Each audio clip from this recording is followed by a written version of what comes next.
고린도 교회에는 고린도 전서후서는 바울이 고린도에 보낸 편지잖아요. 그쵸? 고린도 교회는 몇 차 전도 여행 때 세워진 교회죠? 그럴 리가요. 그쵸? 2차입니다. 그럼 다음 질문. 고린도 전서와 후서는 몇 차 전도 여행 때 쓰여진 편지입니까? 그렇지! 3차. 고린도 교회는 2차 선교여행 때 세워진 교회고 고린도 전서후서는 3차 전도 여행 중에 쓰여진 편지입니다. 먼저 고린도 전서는 바울이 어디에서 쓴 편지입니까? 그렇죠. 바로 그렇다면 3차 전도여행의 주 목적지는 어디였다? 에베소였다. 그래서 바울이 에베소 교회, 그렇게 2차 때부터 가고 싶었던, 그 2차 때부터 가고 싶었던 에베소 교회를 3차 전도여행 때 갔는데 그곳에 있을 때 고린도 교회 성도들이 찾아온 거예요. 선생님, 우리 교회 큰일 났어요. 그러면서 찾아와서 온갖 질문을 다 하고 그것에 대한 답변을 준 게 우리가 고린도 전서다. 그런데 우리가 지난주에 빠르게 지나가면서 봤지만 고린도 교회에는 총 몇 통의 편지를 보냈다고요? 아유, 그렇죠. 신혜리사님, 4통을 보냈어요. 그 첫 번째 편지가 고린도 전서였나요? 그렇죠. 우리가 쉽게 말하는 고린도 전전서. 고린도 전서에 내가 너희에게 보냈던 편지라는 부분이 있어요. 그러니까 고린도 전서 앞서서 고린도 전전서라고 우리가 쉽게 말하는 앞에 한 통 보냈던, 지금은 분실해서 내용은 알 수 없는 그 편지가 한 통 있었고 고린도 전서가 있었고 세 번째 편지는 어떤 편지였다? 그렇죠. 눈물의 편지는 어떻게 나왔나요? 고린도 교회에서 똑똑똑 선생님 우리 교회 큰일 났어요 하고 왔던 그 온갖 질문에 답변을 줬던 게 고린도 전서라면 이거 갔어. 괜찮아졌겠지? 편지로 그렇게 길게 써서 보냈으면 애들이 알아들었겠지? 그런데 또 들리는 소식에 고린도 교회가 아직도 정신을 못 차린 거예요. 거기다 플러스 뭐래? 바울이 거짓 사도래. 바울의 사도권을 들고 흔드는 소문까지 에베소에 들리는 거예요. 그래서 그때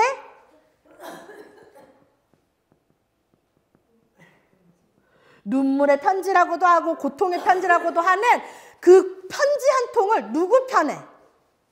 그렇죠. 디도 편에. 디도한테 편지 한 장 묵 써서 보냈어요. 그런데 문제는 눈물의 편지를 보내기 전에 바울이 했던 일이 있어요. 어떤 일이었죠?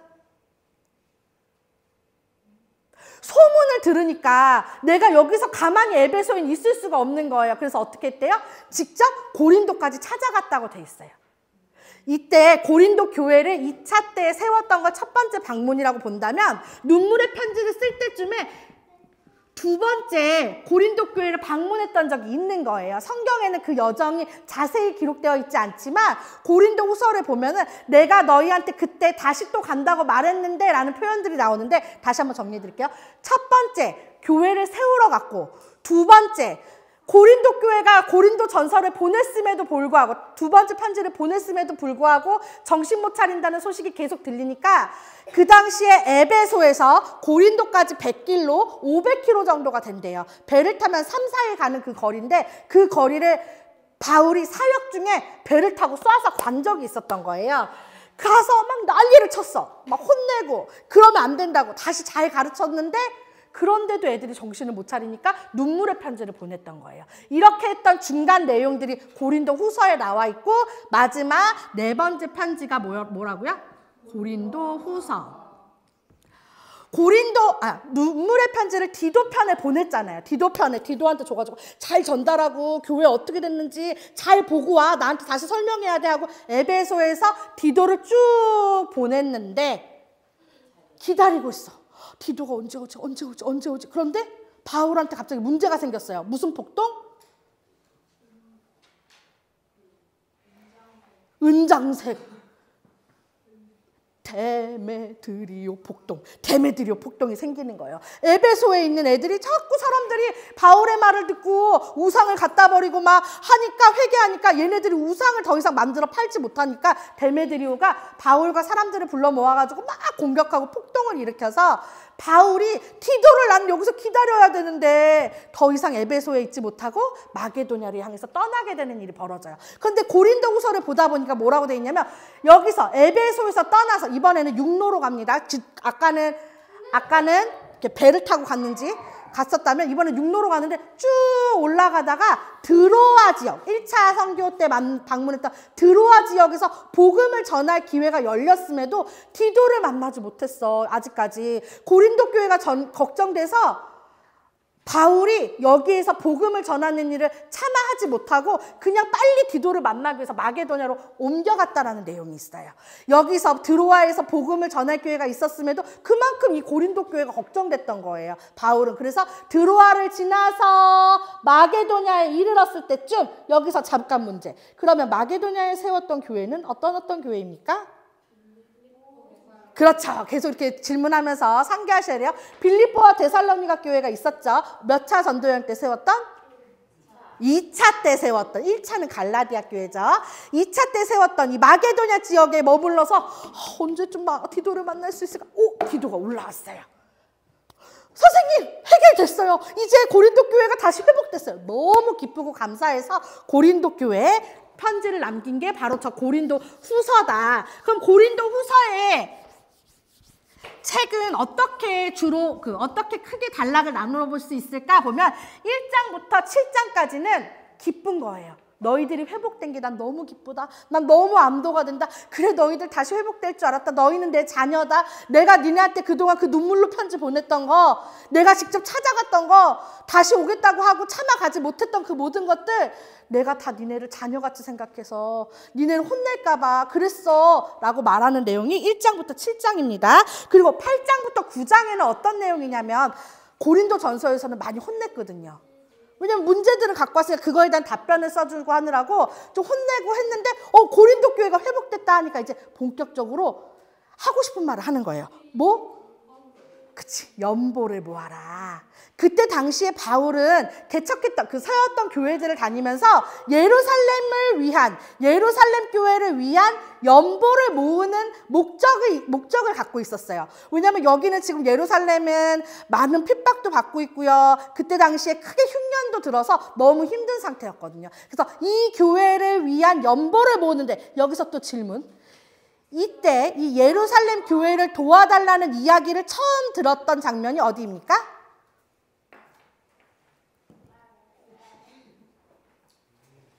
예루살렘 교회에 어려운 거 잊지 말고 꼭 도와줘 라고 사도들한테 들었던 적이 있어요. 그게 언제죠?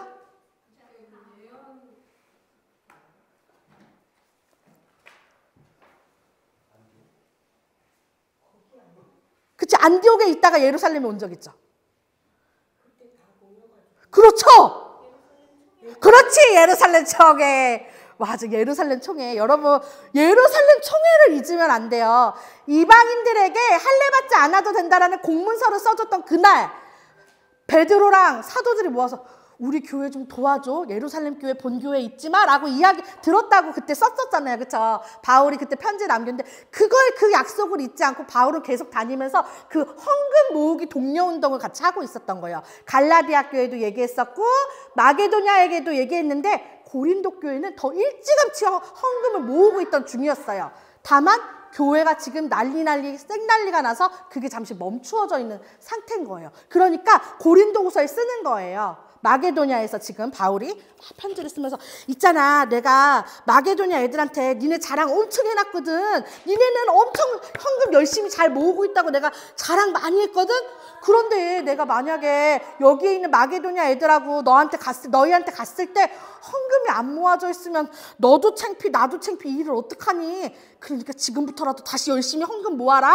이 얘기를 어디에 했다? 8장 9장에 해놨다. 그래서 바울이 근데 그런 표현해요. 내가 직접 가지고 가지 않고 너희들이 뽑은 대표자한테 그 헌금을 맡길 거야. 그러니까 오해받고 싶지 않은 거예요, 바울은. 왜냐면 자꾸 거짓 사도들이 바울에 대한 사도권, 바울이 괜히 와서 전해? 니네한테 돈 받으니까 전하지? 막 그런 말도 안 되는 오해를 계속 지금 고린도 교회 사람들한테 심어놓은 상태라 바울은 그런 오해를 받고 싶지 않아서 계속 그렇게 자기 변호를 해요. 그 변호가 본격적으로 나오는 게 10장부터 13장까지의 내용이에요. 거기에는 사도적인 자기의 권위를 변호하는 게 10장부터 13장까지에 있는데 이런 표현을 해요.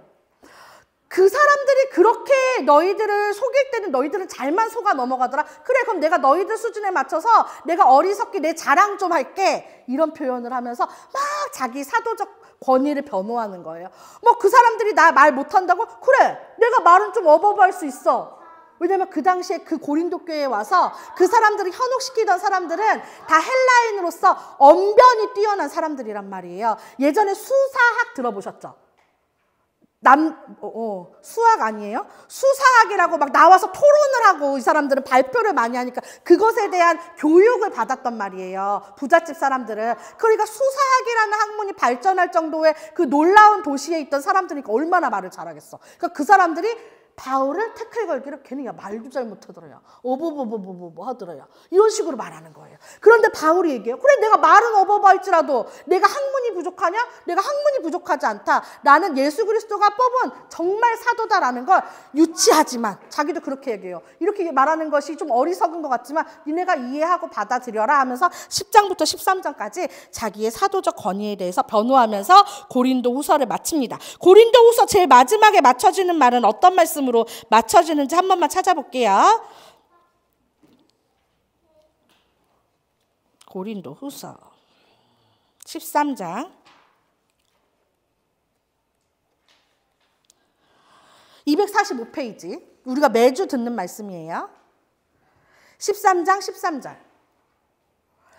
다 같이 읽어보겠습니다. 시작! 주 예수 그리스도의 은혜와 하나님의 사랑과 성령의 교통하심이 너희 무리와 함께 있을지어다. 언제 듣는 말씀입니까? 그렇죠. 맞아요. 뭐야. 오늘 너무 좋네. 축도할 때 듣는 말씀이에요. 목사님께서 요 축도하실 때 하시는 말씀이 목사님이 지으신 게 아니구나. 고린도후서 13장에 있는 말씀이구나. 모든 목사님들께서 요 말씀으로 축도를 하시는구나 라고 여러분들 기억하시면 돼요. 그러고 나서 여러분 드디어 고린도후서를 마치고 로마서로 넘어갑니다. 여러분들이 받으신 새 책에서는 이제 로마서를 지금 이제 읽으시고 뒤에 더 읽으시게 될 텐데 로마서의 저자 또한 누구죠? 바울이죠. 바울은 그렇게 마게도냐에서 고린도후서를 보낸 이후에 정말로 마게도냐에서 고린도로 내려와요. 고린도로 내려와서 겨울을 그 고린도 교회에서 3개월가량을 보냈어요. 그러면서 편지 한 통을 쓰는데 바로 어디를 향한 편지냐면 로마 교회를 향한 편지예요. 바울은 이제 이쪽 사역을 다 마치면 로마로 가고 싶어 했어요. 그게 우리가 읽었던 성경에도 기록되어 있어요. 그렇죠? 자기 앞으로의 계획들 할 때 로마로 가고자 한다라고 써 있는데 로마에 갈 때 먼저 로마 교회에다 편지를 쓰는 거예요. 그렇다면 로마 교회는 누가 세운 교회일까? 디아스포라들. 그렇죠? 바울이 아직 방문을 하기도 전인데 이미 로마에는 교회가 세워져 있는 거예요. 바울의 귀에 소문이 들릴 정도로 열심히 하는 교회 성도들이 이미 로마에 있는 거예요. 어떻게 세워졌을까 하고 역사학자들이 대부분 얘기하기를 오순절 사건이 있을 때 거기에 많이 모였던 디아스포라들이 있었을 거란 말이에요. 그들이 듣고 전 세계로 흩어졌어요. 자기가 살던 곳으로 흩어졌겠죠. 그래서 브리스길라와 아굴라가 어떻게 해서 바울을 만나게 됐죠? 왜 쫓겨났지 그 사람들이? 맞아. 왜 추방당했죠? 맞아요. 로마에서 싸워가지고 추방됐죠. 왜 거기서 싸워서 추방됐냐고 얘기했을 때 제가 말씀드리기를 오순절 사건 때 왔던 그 디아스포라들이 로마로 돌아갔어요. 로마에 원래 있던 유대인들하고 예수님께서 돌아가시고 나서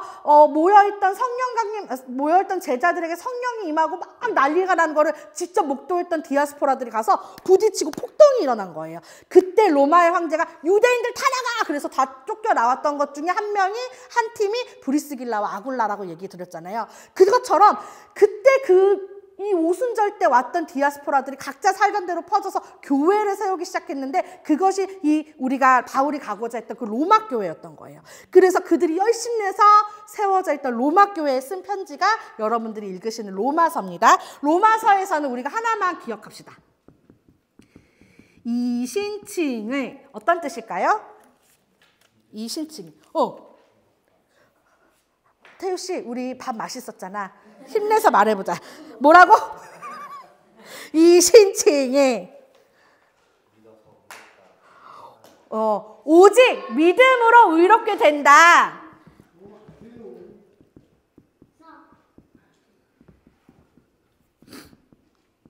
여러분도 한 번씩은 들어보셨죠? 이신칭의 오직 믿음으로 의롭게 된다. 복음이에요. 그래서 이것을 가지고 이 말씀으로 변화되었던 사람 중에 하나가 누구예요? 종교개혁을 일으켰던?